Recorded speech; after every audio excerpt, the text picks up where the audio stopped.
noble values that are very important to hand on to our children. If we had any picture in the room tonight, I'd like it to be a picture of one Earth. We all share one Earth. I like what the Pope said when he came to New York and said, we should strive to become a family of nations. I like the Charter of the UN. We should end war. We should have justice in the world. We should create a way to maintain international treaties. I like the record of the UN. I like the fact that we gave 1.3 billion people drinking water around the world. I like the fact that there has been 35 peacekeeping missions. I like the fact that we have had 172 treaties on peace. And I can go on. I like what we've done for refugees. And so I'm here tonight in a very celebratory mood. I am celebrating the UN. I am celebrating the values of listening, of having one place in the world where all the heads of state can come together and share their views. Diane, I think you've made some good points, and I want to go to Cliff Kincaid. As you've listened to Diane, Cliff, you must be inspired. I mean, who can argue with those ideals? Has the United Nations lived up to its promise? I guess I ought to put down the champagne for a minute and tell you some real facts, some hard truth about the UN. In my book, I talk about a document, Pat, directly out of the UN that I hold in my hand here, the Human Development Report of the United Nations Development Program. And in this document, this is out of the UN. I'm not some member of a militia making this up. This isn't some fantasy. They have a featured article in this UN report in which they call for world government and global taxes to the tune of trillions of dollars a year to pay for it. I think these people are up to no good. They're wasting our money. They've got $12.5 billion up there sitting in a retirement fund for themselves. They're living the high life at our expense. I think we ought to call it quits. But Cliff, you know, you've raised some points about the inefficiency, the bureaucracy, the fact that they've wasted money.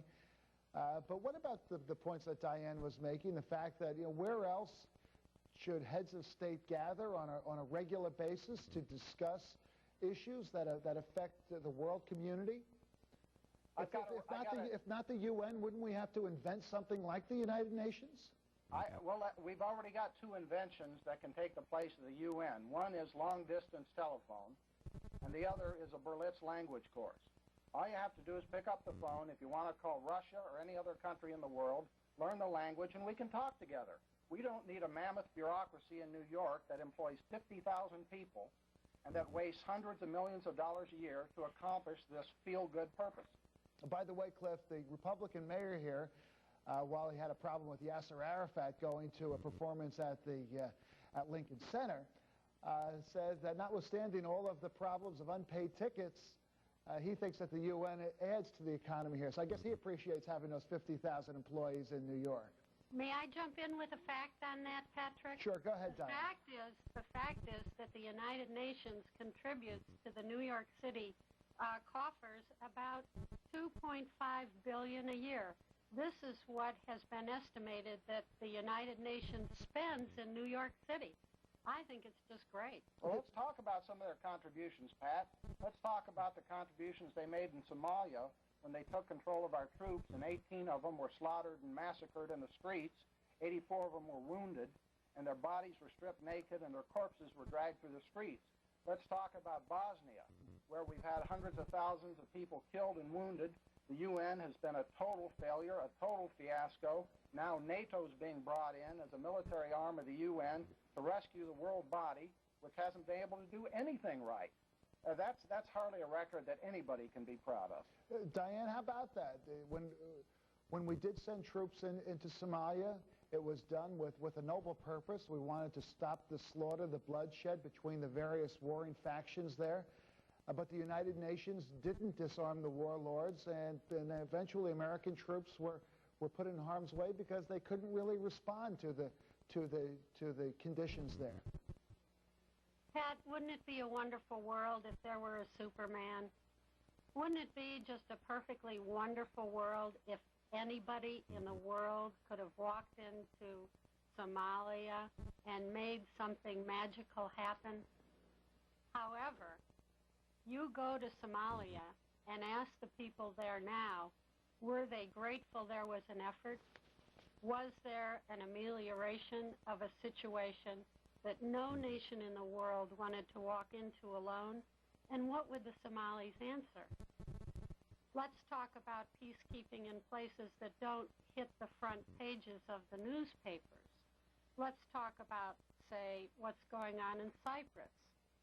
A friend the other day had dinner with the Consul General of Turkey and said, what would happen if the UN troops were not in Cyprus? We're talking about two NATO countries here. We're talking about Turkey and we're talking about Greece, both of whom are extremely well armed. And that have at times... The Consul General of Turkey said if the UN peacekeeping forces got out, there would be a war. And it would escalate and escalate and escalate. Okay, and Diane, what would the U.S. do then? Diane, you raise a good point. We have to take a short break. When we come back, we'll talk more about that. If the United Nations wasn't there, who would keep the warring factions apart? But what about Bosnia, as Cliff said? There the UN was there and they stood idly by while people were being slaughtered. So we'll talk about how effective UN peacekeeping missions have been. Stay with us.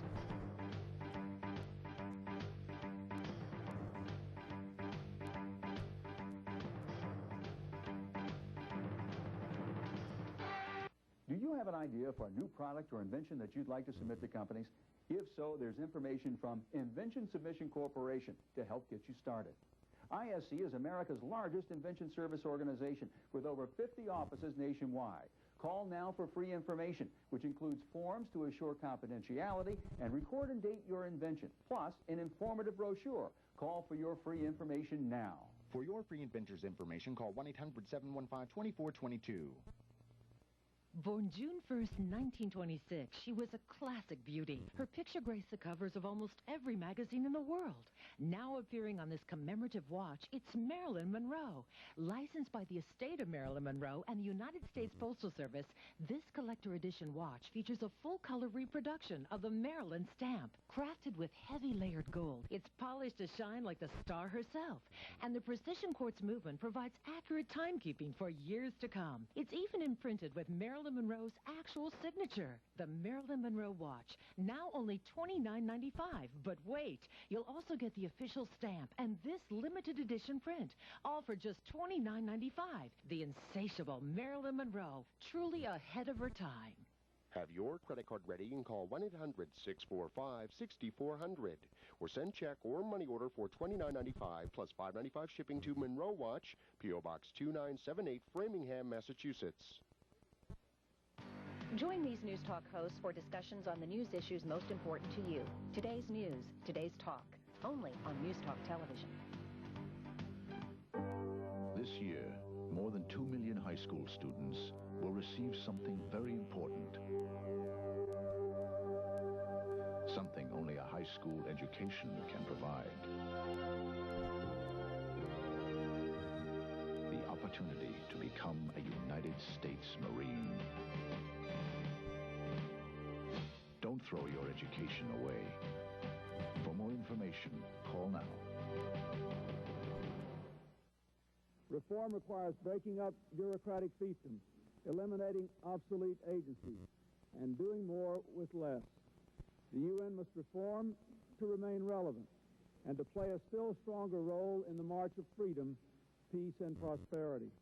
Welcome back. That was Bill Clinton addressing the United Nations.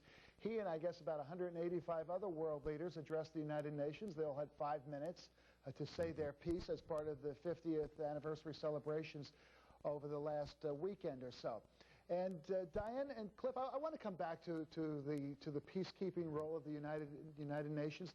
We saw blue helmets in Bosnia, Diane, unfortunately standing by while people were being slaughtered, while artillery was raining down on so-called UN safe havens like Sarajevo, unable to respond. What went wrong there? Well, I think we have to ask ourselves, what is the definition of peacekeeping? You get the idea that two countries have agreed to peace, and an army walks in, some troops walk in between to allow the peace to gradually settle in and take effect. What went on in Bosnia?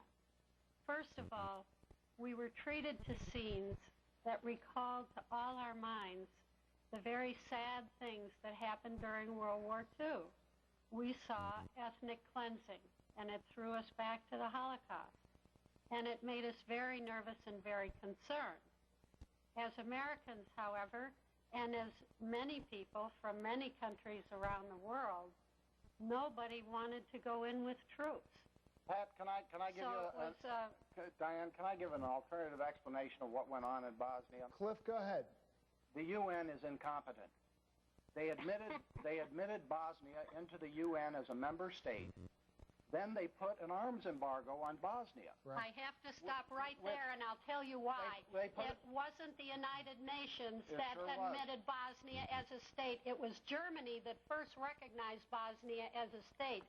And if Genscher had been just a little slower in recognizing Bosnia, it would have been a lot better off for all of us. Okay, Diane, hold on for 1 second. Let Cliff make his point. The point is, Bosnia became a member of the United Nations. Then the UN put an arms embargo on Bosnia, violating the UN's own charter, which gives nations the right of self-defense. So consequently, Bosnia couldn't defend itself against the advancing Serb armies. And then the UN, to compound the problem, went in there to try to separate the warring factions.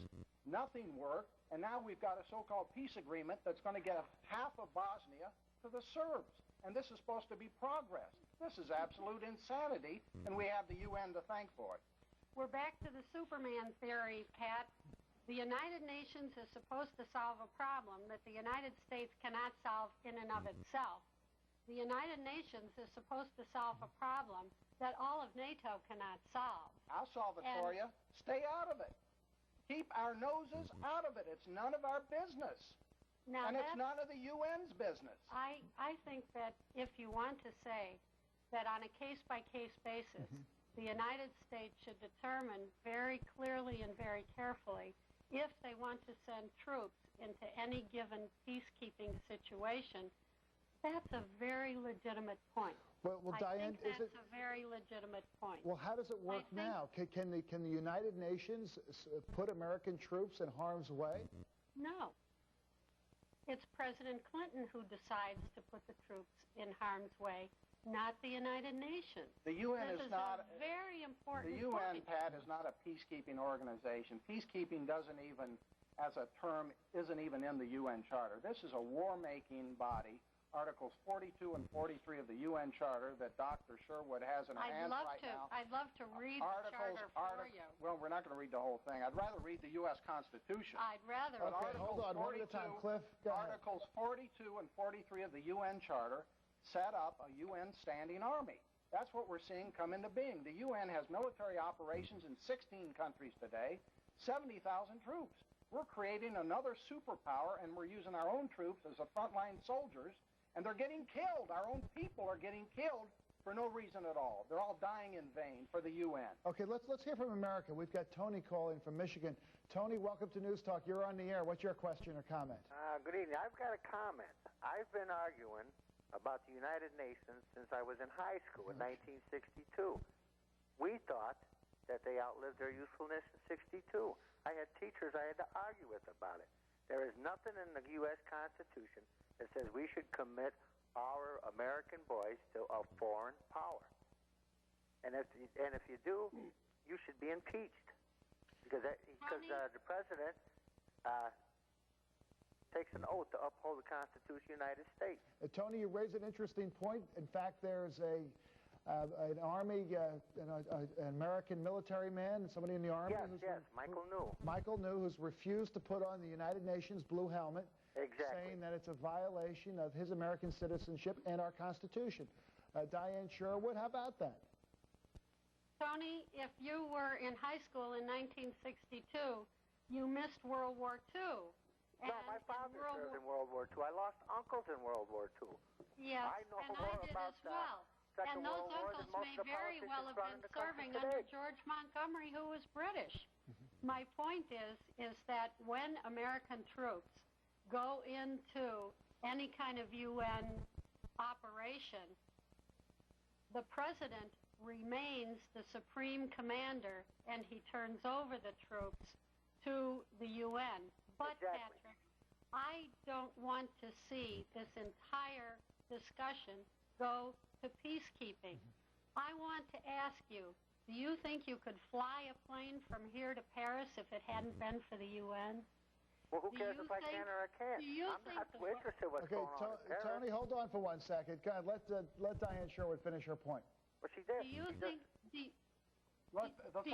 that the weatherman on your television show at night could give you the weather without the UN? Pretty soon you're going to tell us Do you think we could the have UN trade is responsible agreements for the without sun the coming UN? out in the morning. Wait a minute.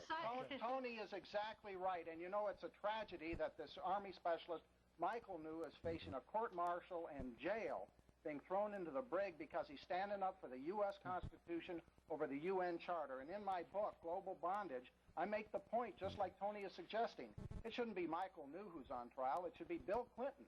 He should be on trial. I beg your pardon. I didn't want to debate this He ought to be because impeached. I think he is a fearmonger, and I resent being on a program that is going to foster somebody talking about impeaching President Clinton. Because he is Diane, you're right. Cliff, hold on for 1 second, Cliff. Look, if you're going to be talking about impeaching anybody, you have to impeach every president from the time the United Nations was formed. But we're not, I think you've made your point on that, and as has Tony.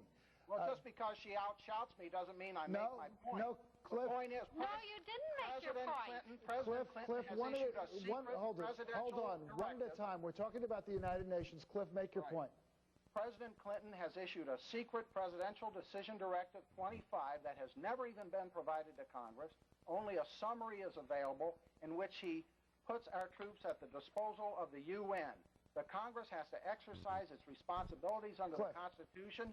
And if President Clinton doesn't come clean and quit abdicating his role as president to Boutros Ghali, they ought to impeach him. Hold it, Cliff. Okay, that's your opinion. But, Cliff, let's just, this president and every president before him who's been involved in UN-sponsored activities has done that, not because they've been compelled, they haven't been forced to do that. Pat.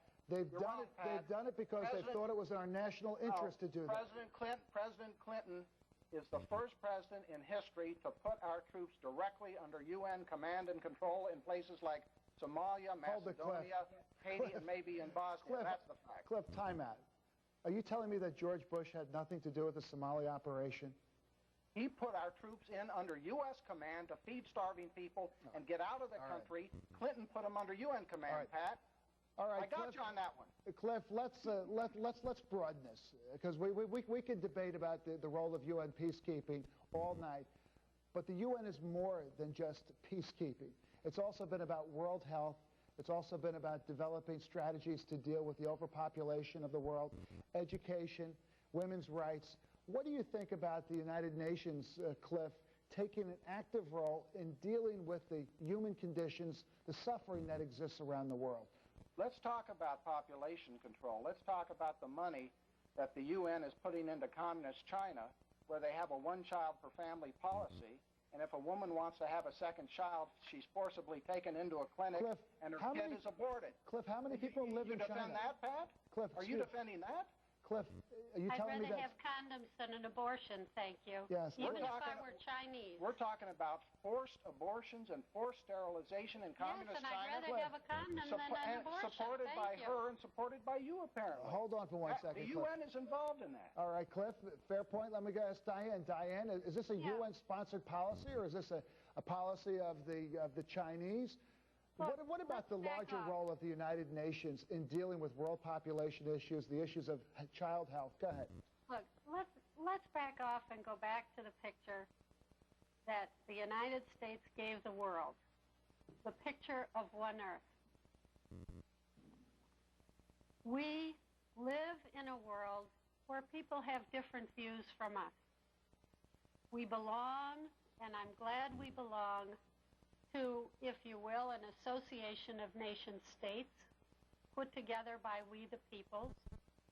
And there are many issues that we are arguing about. I would propose that we get out of the UN if the UN did everything the way the U.S. wanted it done. I believe in diversity, and I believe that we have to learn to live in a world that does not share our views. Let me just say one more thing. You were about ready to get up and run out of the studio a minute ago. Was somebody who said, what we have to do is say, what is the question to which the Holocaust was the answer? And the question is, how do we live in a diverse world? Okay. And to me, we live in a diverse world, not that we are turning over our entire foreign policy to the United Nations, not that we are expecting the United Nations to do all the time what it is we want. We are participating with 185 other nations of the world to try to move into the 21st century, Diane, eliminating overpopulation. On that note, I have to jump in here because we have to take a short break. We'll have a chance to pick up on those points when we come back. But before we do, let me go to our information specialist, Todd Townsend. No, Todd, I guess we'll have to come to you after the break. I'm right. Stay with us. More on the United Nations when we come back.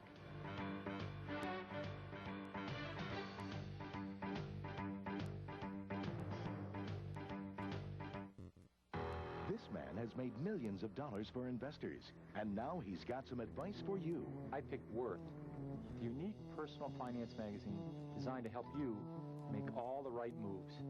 Worth tells you where to find the best investments, where to get the best investment advice, even how to best take care of your children's future.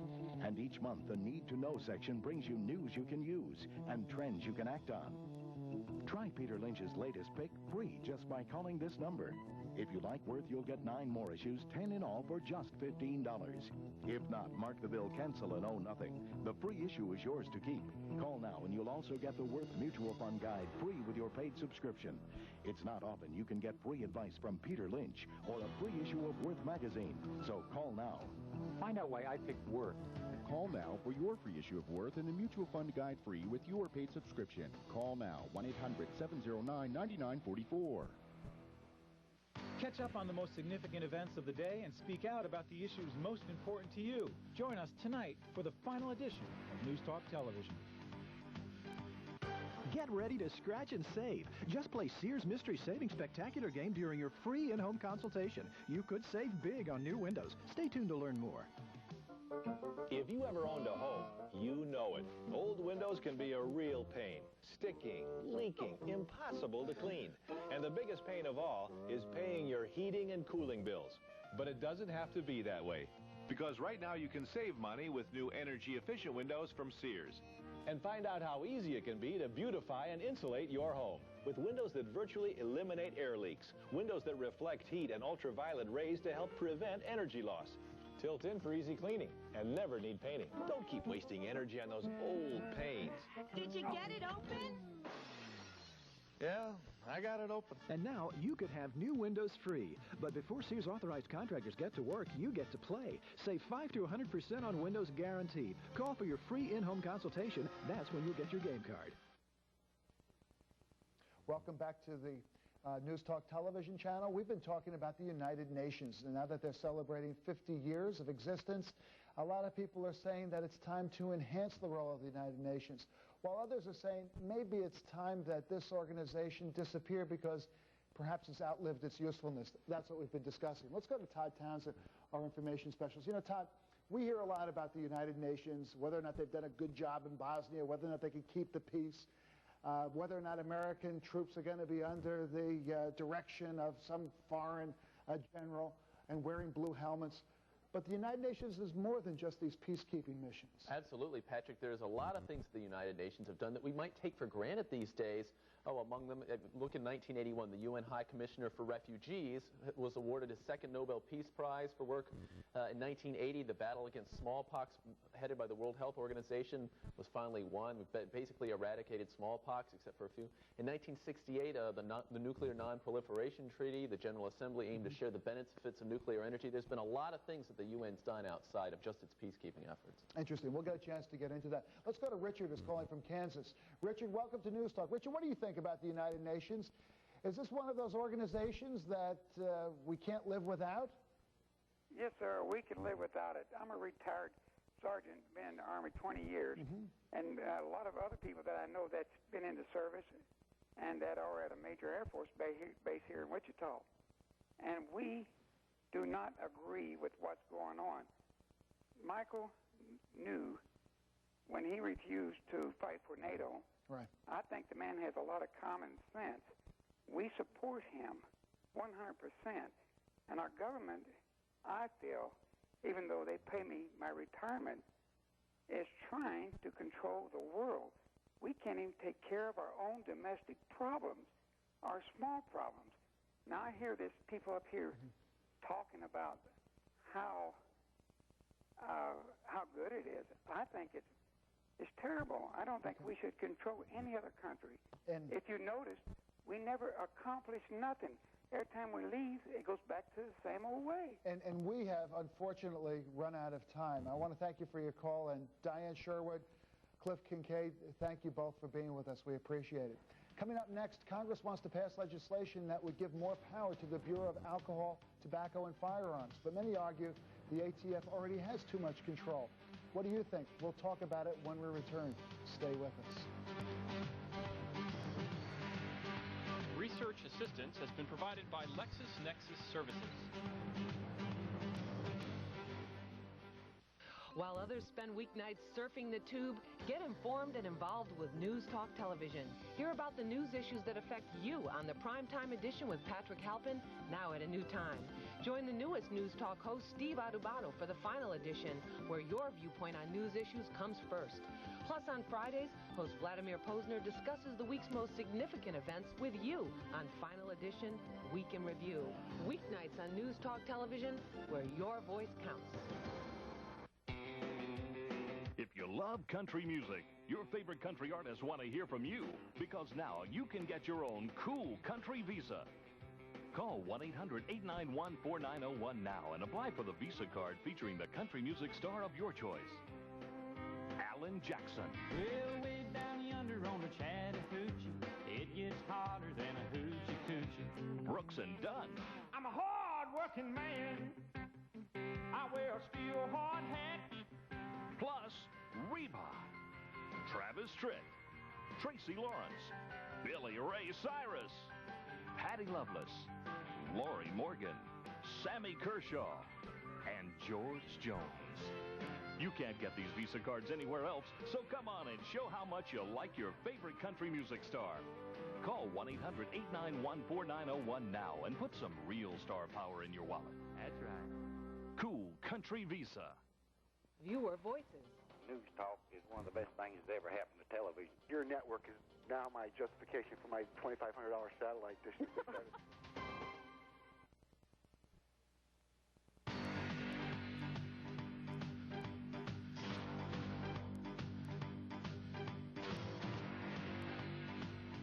Welcome to News Talk Television. I'm Patrick Halpin. Also with me is Information Specialist Todd Townsend. Congress wants to pass legislation that would give more power to law enforcement, specifically the Bureau of Tobacco, Alcohol, and Firearms, more power. Many argue that the ATF already has too much power and that the incidents at Waco, Texas, and Ruby Ridge are proof of their abuse. Well, joining us now to discuss it from our studio in Washington, D.C. is James K. Dempsey, Deputy Director for the Center for National Security Studies, and Larry Pratt, Executive Director of Gun Owners of America. With us here in New York is Marcos Quinones, a law enforcement consultant. Larry Pratt, let me start with you. Do you think the ATF, the FBI, and the 100 or so other federal law enforcement agencies have too much power? Or do they need more authority in order to deal with problems of terrorism, domestic and abroad? I believe there's a growing consensus here in Washington and I think around the country that the federal constabulary that we have, the federal police force that's been growing upon us, has gone to a point where there's really no accountability. There was a warning that was given to us all during the Waco hearings by Captain David Burns of the Texas Rangers, and he warned that the constant tendency that we've had to federalize various kinds of criminal activity, deadbeat fathers to carjackings, has concentrated power away from any mechanism for accountability, that it was a threat to our civil liberties, that he feared it, and that he strongly urged the Congress to return police work to the most local level possible so there could be effective accountability. Now, Larry, you raise an interesting point, because Republicans and Democrats in Congress and presidents alike have been passing laws like the ones you've described in order to appear like they're tough on crime, that they're doing something about America's concern about violence and crime. Well, and many times they haven't taken a look or paid a nevermind to the Constitution. Hopefully the Supreme Court is beginning to itself take a long overdue look at the Constitution. In a recent case, Mr. Justice, well, I just went brain dead, but okay. Writing for the majority in the Lopez case, the opinion of the court was that they'd taken the wrong turn for the last 50 years. And I think we can all say that indeed that's true. It's 50 years overdue that they've recognized that that's what they've been doing. James Dempsey, how do you see it? Do you think that the FBI and the ATF need more authority in order to effectively protect Americans? No, I don't think they need more authority at all. I agree with Larry. They have more than enough authority. And the issue that has now come to the fore is the question of accountability and the question of bringing those authorities back within the Constitution. Now, Marcos, you're a security consultant. Yes. You know that there's a public demand at all levels of government to address the crime and safety and terrorism threats that face America. Yes. So on one hand, we have Americans saying, we don't want to see federal office buildings blown up. We don't want to see terrorists come here and try to blow up the World Trade Center. We're concerned about the proliferation of guns and drive-by shootings. Yet at the same time, we're hearing from James and Larry, well, the authorities have enough power in order to effectively do their job. We shouldn't be giving them more. What's going on here? I think that properly identifying the responsibilities of any agency working in any area, doesn't matter if it's federal, state, and city, is very, very important. How do you measure how much power a certain agency has? When you're dealing with the federal government, you're basically dealing with the whole United States. So their responsibilities is to focus on the whole United States. When you're dealing with local authorities, you're basically looking at a smaller area geography. But I think a lot is changing because the crimes are becoming so sophisticated that it doesn't only touch the local levels, but it grows and it touches the federal and state. So here's where law enforcement has to look at each other for help and for assistance, proper intelligence networking with each other. I think we can prevent a lot before it escalates to a point where it can get out of hand. But do you think that the Ruby Ridge, for example, and even Waco are examples of isolated problems? Or are they examples of whole agencies gone wrong and their mission being wrong and bureaus being out of control? At what point, I think what we have to ask ourselves, at what point did it get out of control? From point A, B, or from B to C? The ATF had a responsibility in that situation. And you have to understand what their responsibilities are. Just by the initials of their names, that's the types of category of crimes that they focus on. So that's very important. So to a point that we're doing their job, and I think that we have to understand that. Who fired the first shots, we can argue back and forth. So it became a situation that they tried to control as much as they could, and then by outside forces, you know, things got out of hand. So it became now the whole nation looking on, and everyone from a local level to the federal level was looking at this situation. And it's very Pat, I'd like to answer your question. Go ahead, Larry. Larry, let me get your perspective on that. Are these isolated situations where there are some tragic mistakes that perhaps they've learned from, hopefully they've learned from, not to be repeated again, or is it a pattern of abuse and an agency that's just gone amok that doesn't understand what its role is? A few years ago, we did a video to look at the cases that already existed in the mid-'80s about BATF abuses. cases where the agency had lied to get search warrants, which is very similar to Waco, where they had tampered with evidence to try to get convictions, which is very similar to what they were doing in Ruby Ridge. The fact of the matter is this agency has been out of control since its very inception, when on a training mission it left a man that they never placed charges against in a wheelchair for life because these Rambos shot him up. They've always confused law enforcement, police action, with military activity. You got to keep these guys from going to the movies just for openers. So what do you say? We've got a bunch of Rambos. Jim Dempsey, is that what we have there? A bunch of Rambos who are taking the law in their own hands, improperly trained, not being restrained, out of control? You know, Pat, one of the interesting things is that for many years we had actually looked to the federal law enforcement agencies, the FBI, for example, as a trendsetter, as a leader in professional law enforcement. I think that, unfortunately, though, we've had a proliferation of federal law enforcement agencies. Most people would be surprised to know that we now have 100 federal law enforcement agencies authorized to carry guns and execute arrests. You know, Jim, you raise a good point, because when I was doing the research for this show, that struck me. I didn't realize that there were 100 different law enforcement agencies at the federal level who have police powers. The best policing, really, is policing at the local level. And you see across the country, for example, a movement towards community policing, getting the police officers out there on the street where they know the people and they're working directly with the people. That's very difficult for a federal agency to do. We had always intended that the federal agencies be very few in number and be very narrow in focus. And that's what we've lost sight of. And you're seeing a very interesting development in Washington, which is liberals and conservatives coming together on this issue and saying, yes, indeed, we care about crime, we care about protecting the citizens, but something has gotten seriously out of whack here, and we need to pull back and re-examine the federal law enforcement role. You're right. It is a very interesting coalition. Some might call them strange bedfellows, all agreeing about the very point that you've just raised. Let's go to the phones. We've got Lee calling from North Carolina. Lee, welcome to News Talk.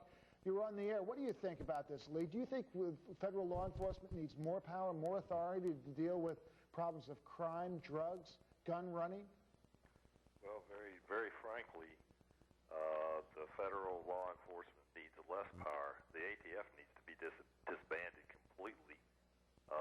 They're a rogue agency.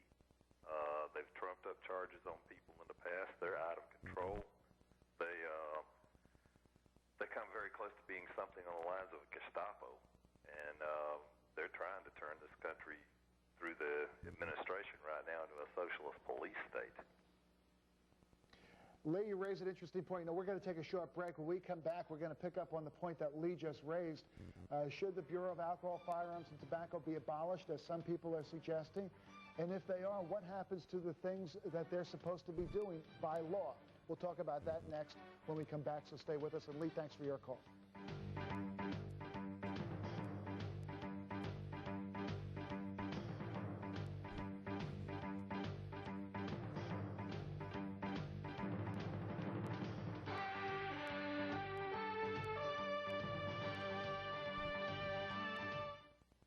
The combination of the Nordic track exercise along with a low-fat diet has really helped me trim my waistline and my weight. When I first started working out with the Nordic track, I lost a lot of weight in a very short period of time. I went from 226 to 172 in just a few months. I look good. I feel good. I've gone down 2 dress sizes. I feel sensational. If you've ever wondered what a Nordic track workout can do for you, just listen to an owner. You want me to talk about my experience with Nordic Track? I had become a couch potato. We all know what they are. Ended up talking to my doctor, who said I had to do 2 things: watch my diet and exercise regularly. So as a result of getting on the Nordic Track, I brought my weight down considerably. I lost 12 pounds. Now I want you to go right out and buy one. Call now for your free video and brochure to learn how you can get on track with Nordic Track.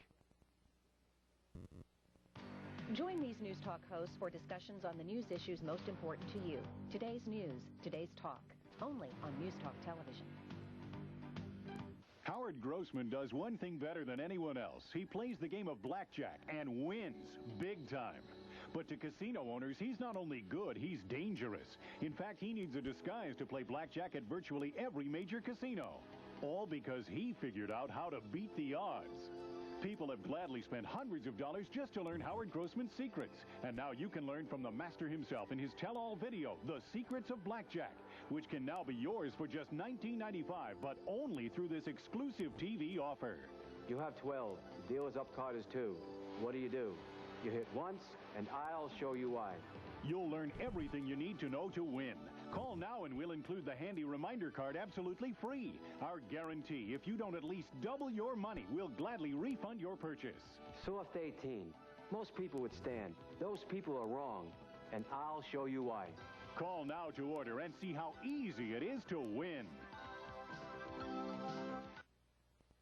But with alcohol, tobacco, and firearms, it's an accumulation of factors. It's Waco, it's the good old boys network with the racism in Tennessee, and then most specifically it's Ruby Ridge, where the subcommittee which I chair went into this matter in great detail.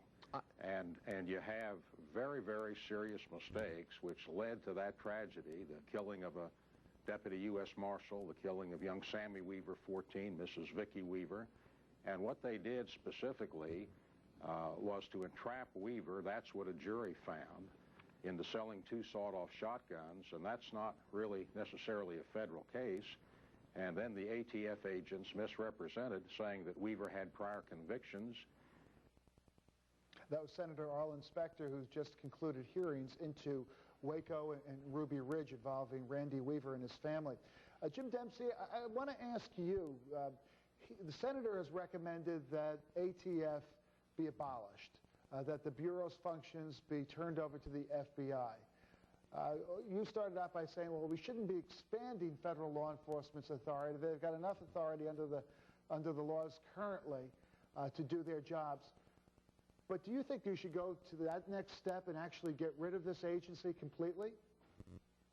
Well, Pat, actually, I don't know if we should or not, because the concern I have is these issues go beyond any one agency.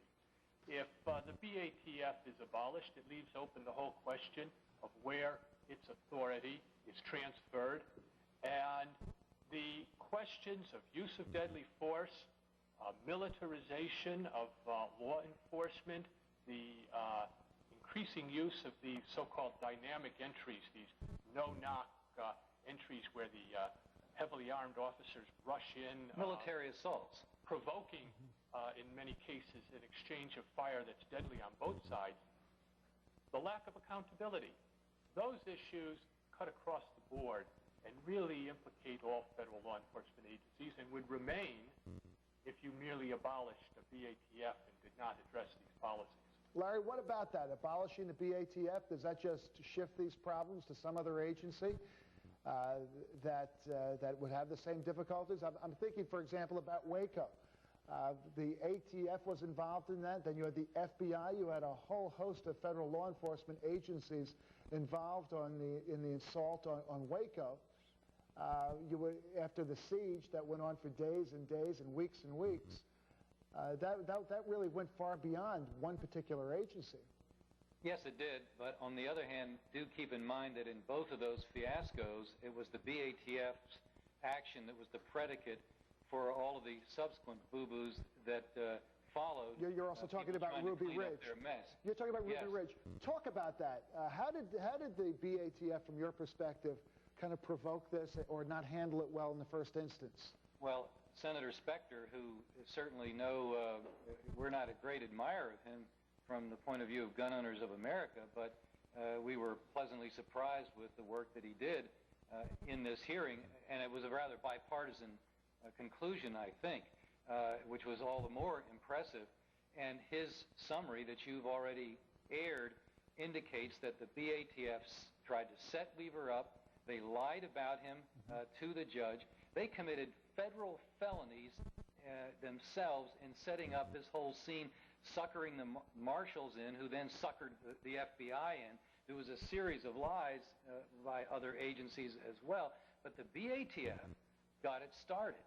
and it would certainly help if they were disbanded. I think the senator is correct. It's gone beyond where you could improve that particular agency. And I'm not disagreeing with Jim that we need to do a lot to control all of these federal agencies, but that one particular is so rotten that any of the decent agents that are in there simply cannot rise to the top the way that agency is structured. If you're a supervisor or above in the BATF, you're rotten to the core. Interesting. Marcos, what about that? The BATF has responsibilities of enforcing laws involving alcohol. They started off going after moonshiners in the Deep South, among other places, and dealing with problems of during Prohibition. Then they got into enforcing federal taxes on tobacco.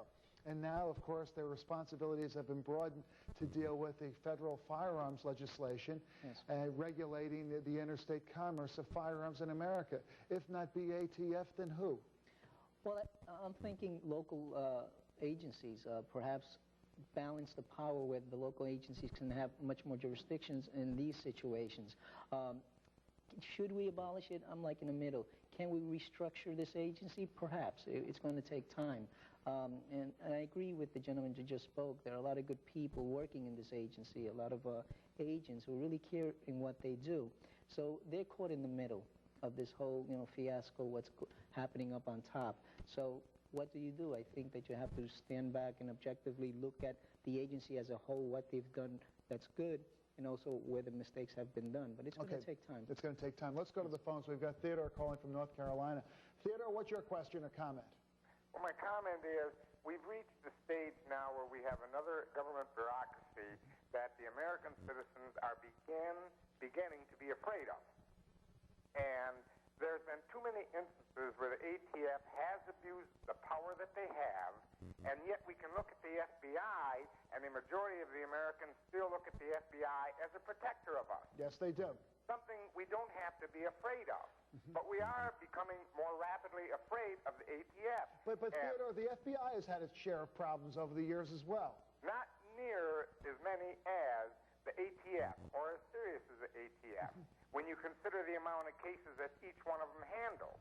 Now, the thing is, if they were abolished, I would like to see part of this controlled by possibly the FBI, and the others give some of it back to the states. For example, let the state of North Carolina take care of all of the gun dealers in the state of North Carolina. We have computers capable of handling this.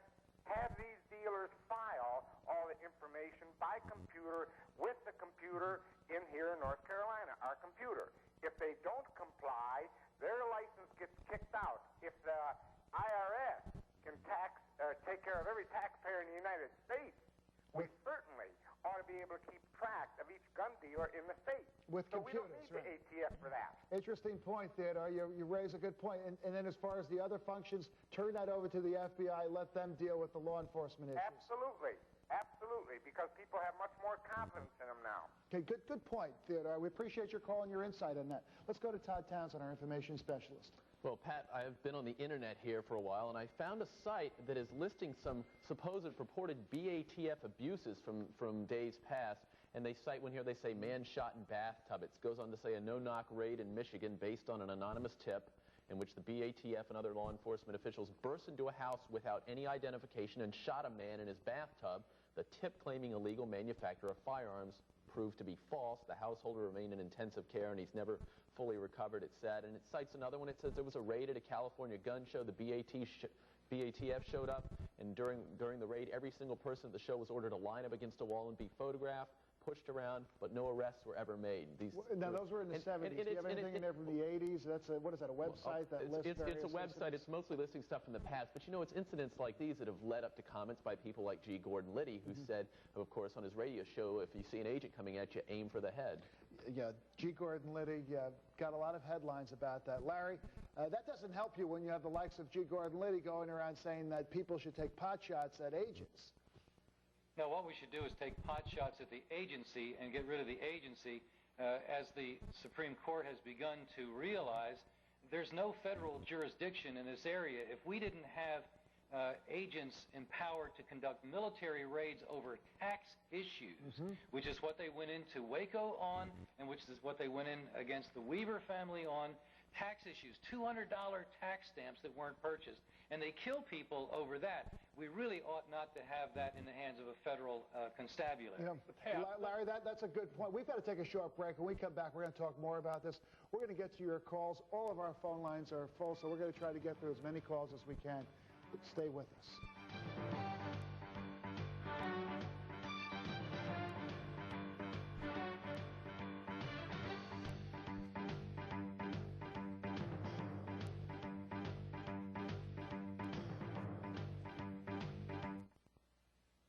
Pain relief doesn't have to come in a bottle. For over 100 years, chiropractic care has been proven safe and effective by millions of Americans. Chiropractors have kept me alive. They've kept me well. My doctor is a member of Chiropractic America, and I recommend him to anyone. If you suffer from chronic pain, injuries, or stress, like a good friend will find the right doctor for your needs. Stop the pain. Schedule an appointment now. Call 800-494-0096. Voices of News Talk from the week of October 9th. Every day, though, the people who love him and the people who hate him only feel stronger. And as he goes on, I think he's going to have more difficulty repairing his image. I have one brother that was killed in Vietnam. He was gay. I do not understand these people who enjoy hating people because they're different than they are. Are we going to have to live like they do in Israel, where at every supermarket they check packages? No. We're a huge country with enormous numbers of airports, bus terminals, trains. It's not a country that you can protect. There are escalating patterns to both frequency and intensity of abuse. It's that red flag that has not been fully recognized and addressed. The black man has been destroyed in this society. To build new prisons and not jobs and opportunities, and everyone's saying that the black man should do something for himself. So we're going to use this day to do just that. Catch up on the most significant events of the day and speak out about the issues most important to you. Join us tonight for the final edition of News Talk Television. Dr. Gene Cohen of the National Institute on Aging talks with Steve Allen. If you had advice for older persons, what would you advise them? Don't do it. Call a cab right now, folks. No, all seriousness aside, if any of the folks out there watching were worried that age would slow them down, I can only offer myself as an example. It hasn't slowed me down, it's speeded me up. For the facts about aging, call 1-800-222-2225.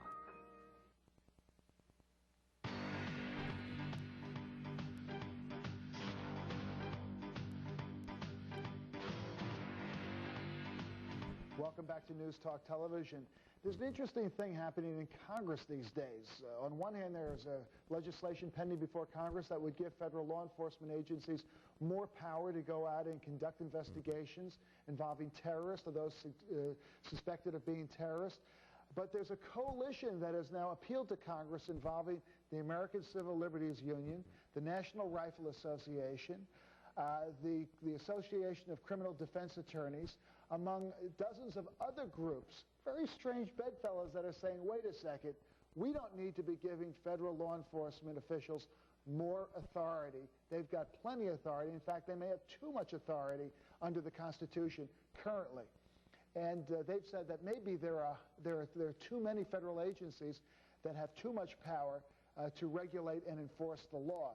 I want to come back to you, Jim Dempsey. As we heard from our information specialist, over the years there have been situations involving ATF where people have said that they've abused their power. Has this been isolated to the ATF as a rogue agency, as Larry has kind of implied, an agency that's just gone bad from top to bottom?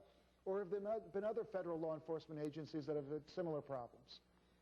No, I'm afraid these problems are cutting across the board, and they're not isolated to one agency. There were several cases recently.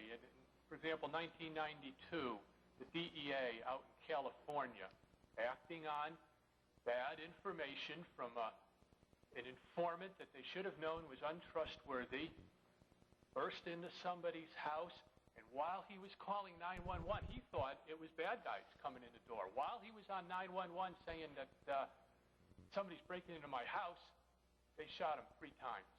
He survived. Another fellow in Southern California, also in 1992, did not survive. He was shot and killed. So these are DEA cases. They involve the same issues, though. Bad informants and these no-knock raids, these so-called dynamic entry raids.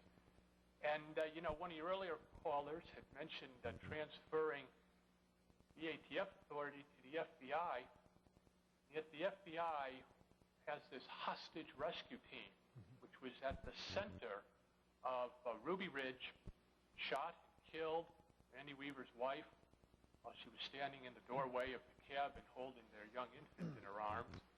And they were the ones who developed the strategy at Waco involving this pressure on that group, culminating, of course, in the insertion of the gas, which then led to the fire.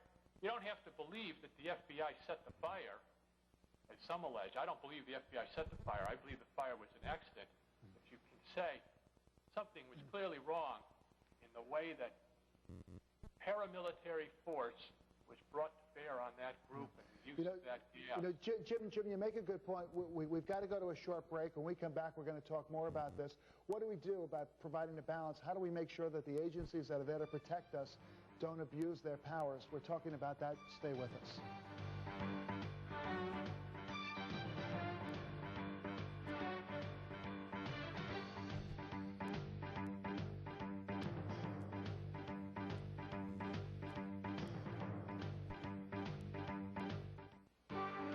We at News Talk Television are proud to acknowledge and welcome cities across the nation currently carrying our programming.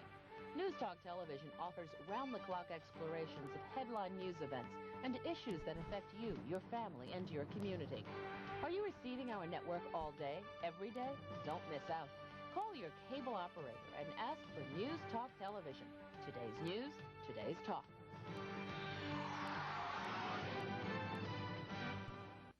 Stand by for a special announcement from Viking International Trading. 50 years of liberal policymaking has decimated America's constitutional freedoms. Will the new currency that's coming in the next few months solve the problem? Ask yourself this. If the U.S. dollar falls, taking with it your pension, stocks, bonds, mutual funds, and bank account, would you survive? The inevitable train wreck that faces this nation, instituted by the New World Order, is just around the corner. Physical possession of gold, silver, and platinum is the answer. Legal, lawful, constitutional tender that doesn't fly off a printing press. Call Viking International Trading at 1-800-451-4452. Viking offers all international accepted hard currency, shipped and delivered in the utmost privacy at the most competitive prices in the country. Call Viking International Trading at 1-800-451-4452 now for your free information pack and newsletter. That's Viking at 1-800-451-4452. If it's in the headlines, we're talking about it. Join me and my guests for lively discussions on important news events and pressing issues tomorrow on News Talk Television.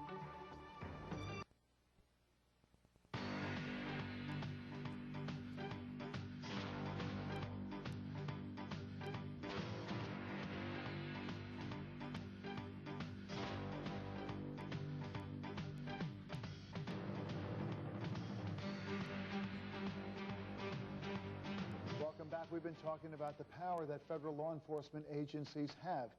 Some say they should be given more power to deal with terrorist problems, like we saw in Oklahoma City of the bombing of the federal office building, or the terrorism bombing of the World Trade Center in New York. Others have said that they have enough authority and that really what we should be doing is curbing the powers that federal law enforcement agencies, because many of them have abused them. Let's go to David, who's calling from Illinois. David, welcome to News Talk. You're on the air. David, are you there? Yes, I'm here. Okay. Thank you. Pat, I've got some interesting information that I've read recently, and maybe also Mr. James Dempsey can help answer this question, but there's no doubt that the situation with the abuse of power in situations where people looking at Waco or Mount Carmel have been, catastrophic. And the topic of abolishing the ATF, as I understand, Mr. Dempsey, is it true that there's like two sides to the ATF? One is an enforcement side, and the other side is like a legislative side, an informational side. Is that correct? Well, it's an administrative side that has an inspection authority and a sort of a regulatory authority, not a law enforcement. And that side of the ATF, if the ATF is abolished and the whole thing goes bye-bye, the law-abiding citizens, the FFL dealers and so forth, people that are in the business, have no recourse at all to find out how laws change, how things happen, and you can really open up Pandora's box quickly as far as abuse from other federal agencies that have now received that transferred authority to them of just eating everybody up. That's one thing that was a caution in some literature that was out there. If I might add, let Larry take this. Yeah, interesting. Larry, can you shed some light on David's issue? He's got a valid concern, but I believe we can address it with this in mind. The BATF was established by a directive of the Treasury Department in 1972, not even by legislation. It could be disestablished just as easily. You could put the pieces completely in the dustbin if you wanted. You could put other pieces here or there.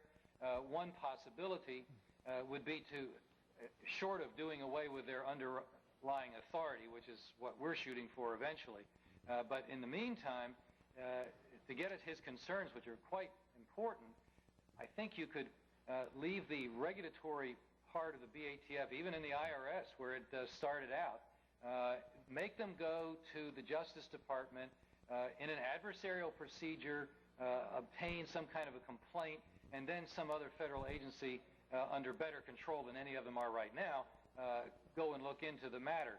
Then if you get that many people involved in the equation, hopefully you avoid some of these rushes to play war games that we've seen in recent times. Okay, Larry, thanks for that. David, we appreciate your call. Marcus, I want to ask you, on one hand, people have legitimate concerns about abuse of police power.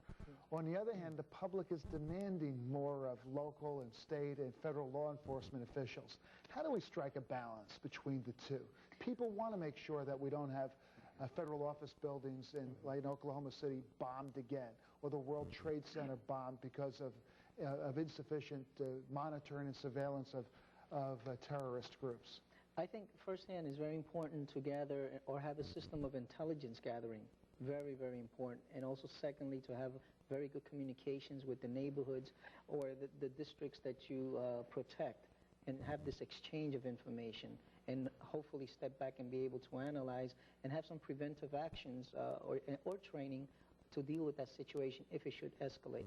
Okay, let's go to Todd Townsend, our information specialist. Todd, you've got some faxes and emails. Faxes, emails, Pat, they've been coming through like wildfire. From our friend Dan in California, one of our ardent viewers, he says, last week during the final day of hearings on Ruby Ridge, Senator Feinstein was quoted as saying, when addressing the tactics of federal law enforcement, that they use ninja-clad, military-style, Vietnam jungle-style law enforcement methodology. And he points out some months ago the NRA was universally condemned for saying much the same thing. He says it's ironic that the #1 anti-gun advocate, after serving some weeks on the Ruby Ridge hearings, would come to the same conclusion as the NRA.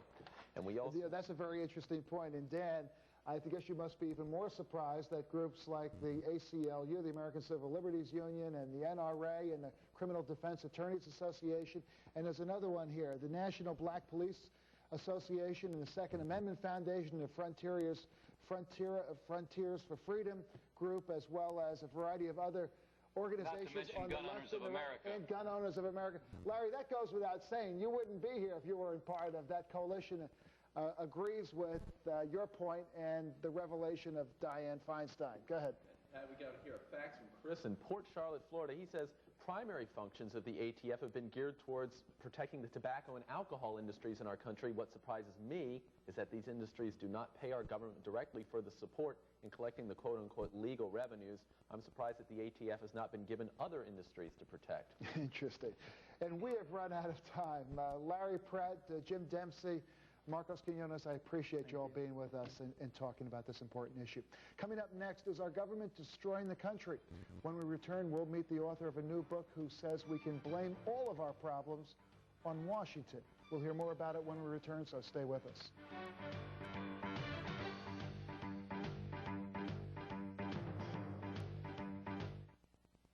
Hi, Joy Mangano, and I invented the Miracle Mop. It's the original cotton self-wringing mop. Therefore, the most absorbent. It will clean that mess again and again and again. And I'm Jane Rudolph-Tracy, host on QVC, where we have sold over 300,000 mops to people all across the country, just like you. In fact, let's hear from some of them. Hi, you're on the air. I love your mop. It's been a lifesaver. This mop is wonderful. I would tell anybody to buy it. You can take it into the bathtub, up the shower stall, behind the commode. And after all that messy cleaning, this is the only mop of its kind. You're so smart that you can put into the washing machine with bleach, and it comes out germ-free. I can't say enough about them. They're wonderful. It cuts my time in half. Why don't you give us a call? Our operators are standing by. Have your credit card ready and call 1-800-455-8835. The original Miracle Mop really will be the last mop you'll ever have to buy. Call 1-800-455-8835. 1-800-455-8835. Call now. America's favorite bad golfer is back. That will go down as the greatest shot in golf history. It's Leslie Nielsen's all-new Bad Golf My Way. From now on, we are going to play normal, proper golf. Call now to order. Leslie Nielsen's Bad Golf My Way. It's not how you win, it's how the other guy loses. Call now to order Leslie Nielsen's Bad Golf My Way. Call 1-800-826-6060. Join these News Talk hosts for discussions on the news issues most important to you. Today's news, today's talk, only on News Talk Television. The facts. You can't get AIDS from a toilet seat. You don't get AIDS from mosquitoes. We get it from each other. The estimated number of Americans infected with HIV, The virus that causes AIDS, is equal to the population of Atlanta, Cincinnati, and Oakland combined. This deadly disease affects us all. We need to band together in this fight. Please learn about the HIV test from your local AIDS agency. Break the silence. For more information, 1-800-342-AIDS.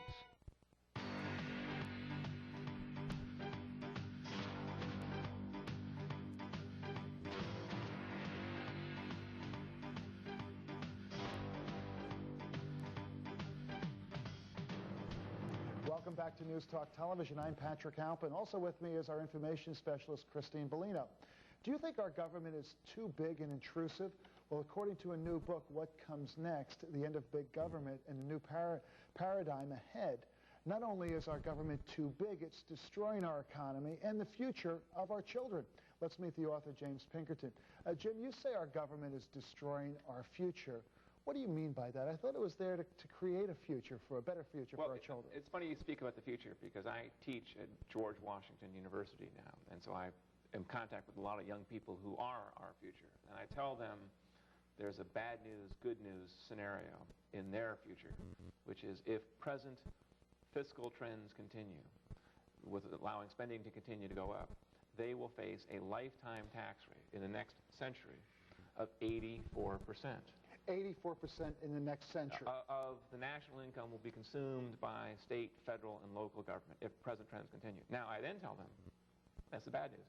The good news is that if the Newt Gingrich, Dick Armey budget passes, and if Clinton signs it, and if there's no war and no recession, and everyone stays disciplined, then that lifetime tax rate will fall to a mere 73%. So the good news is it's not 84%, but it's right. Only Even by New York standards, that's high. What is it right now? It's about 37. And in a state like New York, about 50%. About 50% when you add in state and local taxes. Exactly. So that's the dilemma. That's the challenge we truly face in the future. At the same, okay. What's driving that? What's driving this? I think that what's driving this is a combination of our obsolete bureaucratic system, where essential services, things that really do matter, like educating our children, we are now 14th in the world in math and science scores. American students are losing to kids in Greece and Portugal and Thailand. We're even losing to Slovenia, a country that didn't even exist 5 years ago, part of the former Yugoslavia. Now that's part of the problem. The other part of the problem is that we've got a runaway entitlement system, where we're literally writing checks from one middle-class taxpayer to another middle-class tax consumer, and it's just gone crazy. And the result threatens our very survival as a nation, I believe. Now, Jim, you say we have a government that's too big. In your book, What Comes Next, you say this government is too big, it's unwieldy, it is still stuck in this... old thinking. In old thinking, exactly. going back to Franklin Roosevelt. Well, exactly. I think it dates from that period. And the analogy I use in the book is to a computer's operating system. Now, everybody in your audience is to one degree or another thinking about computers, and they're reading the paper about Windows 95 and Macintosh. They're doing more than that. They're interacting regularly with Christine, our information specialist. Well, that's a good point. That's an excellent point. And so they understand intuitively that an operating system of a computer enables them to get more work done with less input and so on and so on. And the analogy I make is that our bureaucratic operating system that we put in place during the early part of this century is now obsolete. It's like MS-DOS 1.0 or using an IBM Selector typewriter in an era of Windows and Windows 95 and so on. And so no wonder basic services in terms of schools and the welfare system and the healthcare system are collapsing because they're simply obsolete. They had their time and now it's over with. And the challenge before all politicians, and so far the politicians are coming up short, is to come up with a plan that can replace this old system with something better that works, that would empower people, flatten the tax system, streamline the government, and get us back on the road to prosperity. You talk about how do we get back to the road of prosperity, but I want to come back to the fact that you said that all the politicians are failing us. And you started off by saying that if we stay on current trend, don't do anything, 84% of our incomes will go to pay the taxes. And even if Army and Gephardt get their Gingrich get their dreams fulfilled, it'll be 74%. Exactly. I am a Republican, and I certainly support the essence of what Gingrich and Army are doing. The reason why I wrote my book, What Comes Next, was to provide sort of an ideological covering fire for them, if you will, to enable them to keep going in this direction. Because I think the only point I make is we have to do a lot more. It's going to be a lot tougher than the politicians are letting us on to. And I think people feel that in their bones. They kind of sense that the country's coming unglued, the social fabric is becoming frayed, and they're looking for politicians to confront these issues honestly. And they're not yet doing that, and I want to help them do that. Okay, we're going to talk more about that, but first let's go to the phones. We've got Russ calling from Oklahoma. Russ, welcome to News Talk. Do you have a question for Jim Pinkerton? Well, Pat, basically I've got a statement, more or less, that he can check. I say government is like America. It's eating too much, getting too fat. And like that 100 federal policemen that we got, we don't need that many. 100 different federal law enforcement agencies. That's right. Yeah. And because nobody knows what's happening is why everybody's getting hurt and their doors kicked in wrongfully. The government's destroying itself partially through greed. Corruption begets corruption. And I think it's self-intended. That's the reason Sam Nunn said in a televised statement that he thought the American people would be happy for the United Nations to come in and act as peacekeepers. Of course, that goes back to March 9th, 1933. Yeah, well, as you know, we did a show on that earlier today. Russ, you raise a good point. I want to bring those points back to Jim Pinkerton, the author of What Comes Next, The End of Big Government, A New Paradigm. The new paradigm ahead. But you're saying that one way or another, things are going to change because obviously we're not going to stay on the path that you described. What is the government of the future? What are the core functions? Well, it's interesting you use the word core because I think that gets right to the heart of this. Right now, the government does a lot of things badly. It's intruding in everything, and it's making a mess of most of the things it touches. And yet, I think people agree we need legitimate law enforcement. We need legitimate education. We need a legitimate safety net to keep people from starving. We need some protection of the environment and so on. We need these things. So I believe the notion we must borrow is from business, which is this idea of core competences. The government will pick up. I think in the book I call for abolishing 9 of the 14 cabinet departments. Keep Interior, keep the State Department, keep the Pentagon, and so on. But we are now past the point where we need Uncle Sam administering education or job training. And the last thing we need is a Commerce Department writing checks to big business to help them. I mean, I think capitalism will do fine in the future. They don't need help from ordinary taxpayers. So you agree with Robert Reich that we should get rid of corporate welfare, as he describes it? Although I'd also get rid of Robert Reich's department, too. I would go beyond Robert Reich and say, listen, the Labor Department is probably one of the most wasteful bureaucracies we have. It is a fact that people who go through the Job Training Partnership Act, which is a $10 billion with a B dollar a year program, have a lower future income than people who don't go through it at all. It actually hurts. It detracts value from people's future earnings. So you're saying that the federally sponsored job training partnership programs don't work, that they make things worse. That it makes things worse. Right. I was just going to get to exactly. Now, I do believe education is important, and I think that's why we need to move to a system of school vouchers to enable all parents and all to have the same. But why shouldn't we have federal standards of education? If you look at every other industrialized nation, our competitors, France, Germany, Japan, they have national standards that the national government makes sure that every youngster in their schools meet. Well, if what you're saying is that the President of the United States ought to speak honestly about the quality of education in America and tell the parents of the children of America that, look, you can't have children and then leave them home to watch Beavis and Butthead all day. You're making a mistake. You shouldn't even bother having children under those circumstances. You must invest your own time as a parent, preferably a mother and a father both, into making sure your kids are learning languages and math and science and so on and so on like that. But in terms of the federal standards coming out of Washington being dictated to all 50 states, no, I think that's a mistake. I think we've sort of been down that road already. And I think we're much better off just applying the common sense of the American people to this issue and leave the president talking, just providing studies. Say, here's the data that shows the Japanese are catching up, are beating us, more to the point, or the Taiwanese, or the Singaporeans.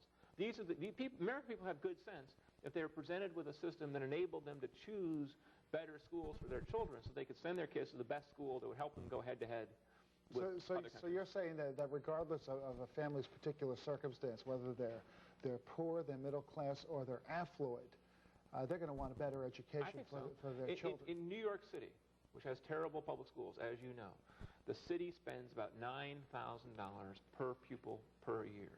$9,000. Now, most of that money is wasted. Most of it is spent on bureaucrats and overhead. If we simply took that into a voucher program, we'd enable poor children and working class children in New York City to have the same choice in schools that Teddy Kennedy has, that President Clinton has, and that would be beginning the road to overhauling the current system and replacing it. So a voucher where they would literally have this check from the government saying, here's $9,000, Jim, take your child wherever you think your child can get the best education. The national average, your listeners should know, is about $6,000. In some places it's higher. Newark, New Jersey is $12,000. The schools in Utah are like $4,000. It's a big variation, which is, of course, part of why we have this wonderful laboratories of democracy system where different states can experiment at different funding levels. But yes, the high concept is every parent chooses. And keep government advocate. Let's go to Christine Bellino, our information specialist. Christine, I hear our fax burning away there. We've got faxes over there, you have emails. What else do you have? At age 30, Patrick, our guest, Mr. Pinkerton, was declared a star of the Bush administration, in part because of the fact that he was the one who uncovered the Willie Horton debacle that undid Michael Dukakis's presidential campaign. So his critics are A, usually Democratic, and B, usually very vocal. One of those critics... Wait a second. What do you uncovered the Willie Horton debacle? Well, of course... Were you the researcher that was a researcher. Reading through the back issues of the Boston Globe? Well, exactly. Exactly. It wasn't exactly a secret, was it? I mean, Willie Horton committed his horrible crime of murdering a teenage boy in 1974. I was 16 years old. In 1986, he walked away from his furlough after having been sentenced to life in prison without parole. They gave him his 10th furlough. He walked away 1 year later in 1987. He turned up in Oxon Hill, Maryland, raped and beat up a couple, and then went to jail. In 1988, I read in the Boston Globe and the Lawrence Eagle Tribune, which won a Pulitzer Prize for its coverage of the case in 1987. In 1988, after I saw Al Gore in the Democratic debate here in New York City, actually, bring it up, then I said, gee whiz, this is something that Bush ought to know about. Maybe this is an issue this is how you become a presidential advisor. Go ahead. And he's filibustering very well. At any rate, former Governor Mario Cuomo of New York said this. He said, if ever there was a stark admission of intellectual undernourishment, it was the new paradigm. So in the effort to educate our viewers, I wanted to define what Pinkerton's new paradigm is. They are 5 major characteristics. 1 is increased speed and efficiency of technology. 2 is increased individual choice, which we can ask him to define. 3, empowerment. 4, decentralization, and 5, an emphasis on what works. It's the first one that's getting the most attention, i.e. the emphasis on technology. Okay, we've got to take a short break. When we come back, I want to go through all of those points and give examples, real examples, that will change America. So stay with us. We're talking to Jim Pinkerton when we come back, so stay with us.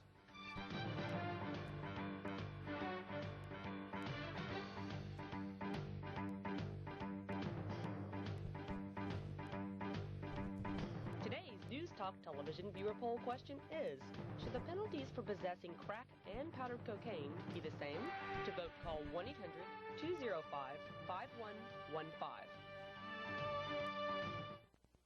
Do you love the mouth-watering taste of perfectly cooked, delicious bacon, but hate that unhealthy fat and grease? Yuck! Introducing Bacon Wave, the amazing patented breakthrough. Cooks perfect bacon in any microwave in just minutes. Bacon Wave makes the leanest, tastiest bacon faster and easier than any other method. Simply place bacon in the slots, skewer each slice, and place it in the microwave. It's that easy. And Bacon Wave is stackable. Cooks up to 28 pieces. Fat and grease strip into the lower pan away from the bacon. Less fat, less cholesterol, fewer calories. Just the world's best bacon. From juicy to crisp, perfect for breakfast, a BLT lunch, or a great salad. Bacon Wave stays cool to the touch, yet bacon is crisp and hot. No splatter, no burns. And it's dishwasher safe for fast, easy cleanup. Order Bacon Wave for just $19.95. Now you can bring home the bacon. Order today. To order Bacon Wave, have your credit card ready and call toll-free 1-800-767-4500. Or send check or money order for $19.95 plus $4.50 shipping to Bacon Wave, Department N, 507 Maple Leaf Drive, Nashville, Tennessee. Catch up on the most significant events of the day and speak out about the issues most important to you. Join us tonight for the final edition of News Talk Television.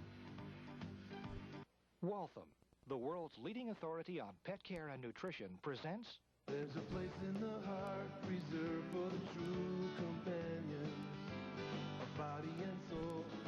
Hi, I'm Cindy Williams. And I'm Bill Hudson, and this is Choo Choo. Like a lot of you, our pets are part of our family. So besides love and affection, we know how important it is to give them good, nutritious food. And that's why we use Waltham Formula Diet. Let your dog or cat try one of the Waltham Formula Diets. Compare it to the food they're already eating and see which one they prefer. Call the toll-free number now for a valuable $4 coupon good towards your purchase of Waltham Formula. Through this special television offer, your pet can try Waltham Formula for as little as $1 a week. And remember, Waltham Formula comes with a money-back guarantee and is available only in pet stores and vet clinics. Call the number on your screen now. Waltham Formula, endorsed by vets, approved by pets.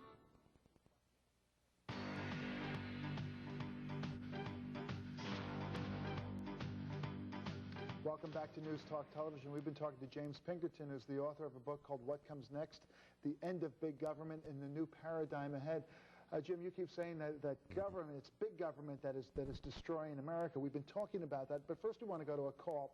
Charles from Wisconsin. Charles, welcome to News Talk. What's your question or comment? Thanks, Pat. I enjoy your program. It's very objective, and I've learned a lot out of it over the past year. Thanks, Charles. What I'd like to ask I don't have a comment, but I have a question to the author, Mr. Pinkerton. Given all the dialogue about the various and sundry things you cover in your book, what do you think the chances of reaching some solution to these problems, or this problem, over the next decade really are? The real chances for corrective action to be taken on as a result of Charles, great question, because I think that gets to the heart of the frustration that a lot of Americans are feeling. Well, I worked in 4 presidential campaigns, and I very much am a small d Democrat, and I believe that people presented with the facts will draw the right conclusions. And so in the book I try and do exactly that.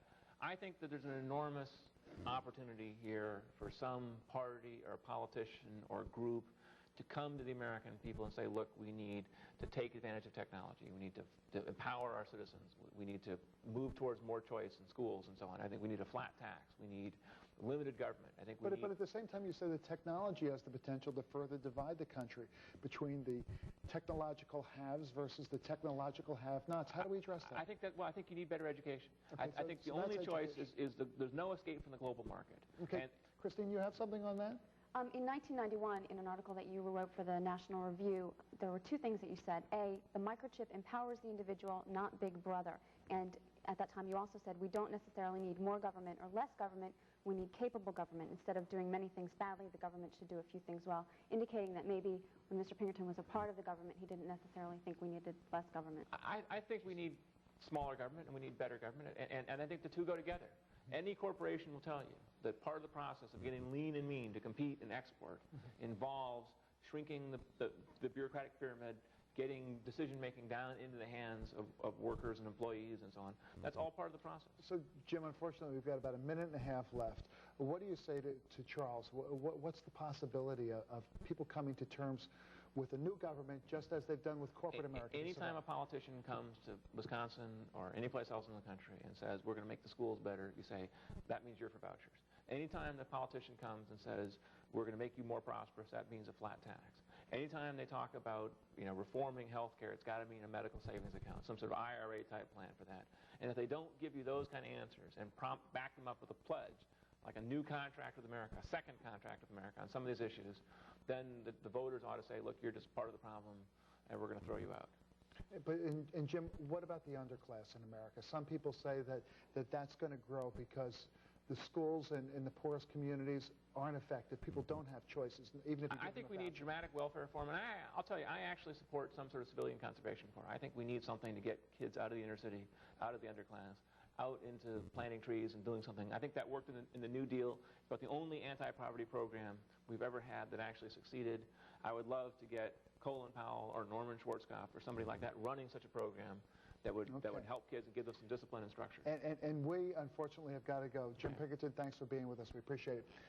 And I'd also like to thank our new viewers who are watching us on Multimedia Cablevision in Enfield, North Carolina. Remember, if it's news, we're talking about it. I'm Patrick Halpin.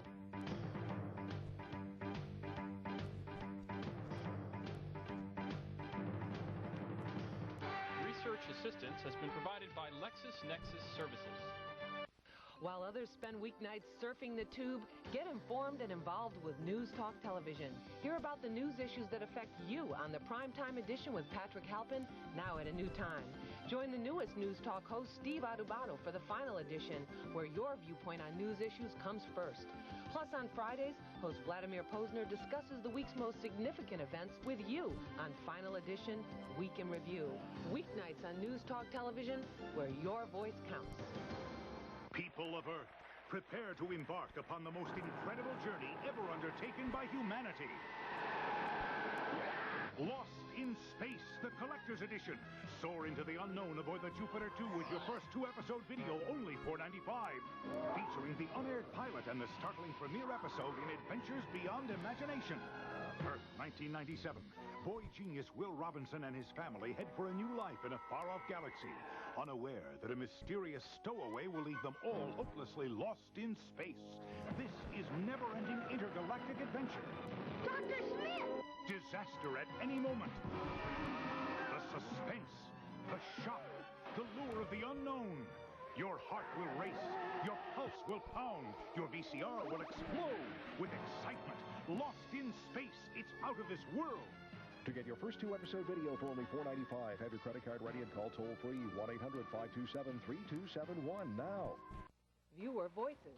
I think that if the violence was taken off the TV, the crime rate would go way down. Violence is something, it's part of human nature.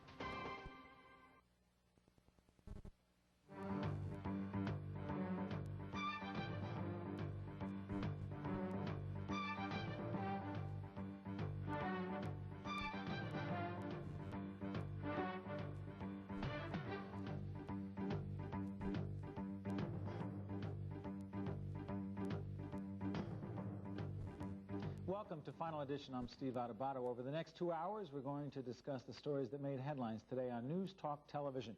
Up first, believe it or not, America still has a lot of segregated schools. The question is, should